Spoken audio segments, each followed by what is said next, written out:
প্রত্যন্ত এলাকা থেকে সংসদ অধিবেশনে যোগ দেওয়ার জন্য আসতে থাকি, তখন তেলের সংকটের কারণে আমাদের গাড়ির চাকা অনেক সময় বন্ধ হয়ে যায়। স্পিকার, বর্তমানে বাংলাদেশের প্রধান সমস্যা হচ্ছে তেল সমস্যা। যে সমস্যাটা সরকারের পক্ষ থেকে অস্বীকার করা হলেও আমরা যখন রাস্তাঘাটে চলাফেরা করি, প্রত্যন্ত এলাকা থেকে সংসদ অধিবেশনে যোগ দেওয়ার জন্য আসতে থাকি, তখন তেলের সংকটের কারণে আমাদের গাড়ির চাকা অনেক সময় বন্ধ হয়ে যায়। আমি আজকে আপনার মাধ্যমে বর্তমান সরকারের সেই দায়িত্বশীলদের যারা এখনো তেলের সংকট নয় বলে আমাদেরকে বলছে, তাদেরকে সকল কথা প্রত্যাহার করে সঠিক তথ্য এই মহান সংসদে প্রদানের জন্য আহ্বান করছি। মাননীয় স্পিকার, বাগেরহাট সম্ভাবনাময় একটি জেলা, অপার সম্ভাবনা রয়েছে।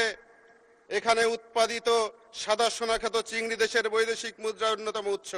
আমাদের এলাকার নারিকেল ও সুপারির বিশাল বাজার রয়েছে, কিন্তু উন্নত ও সাশ্রয়ী পরিবহনের ব্যবস্থা না থাকায় আমাদের কৃষকরা ন্যায্য মূল্য থেকে বঞ্চিত হচ্ছে।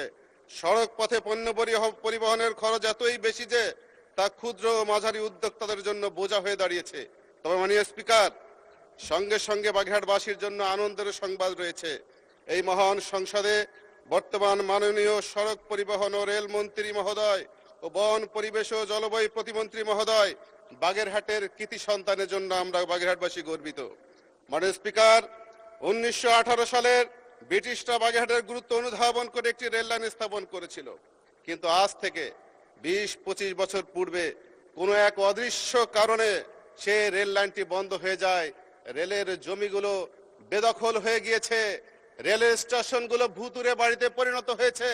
আমাদের বাগেরহাটবাসীর এই দাবিটি মাননীয় স্পিকারের মাধ্যমে রেল মন্ত্রী এবং পরিবহন মন্ত্রীর দৃষ্টি আকর্ষণ করছি।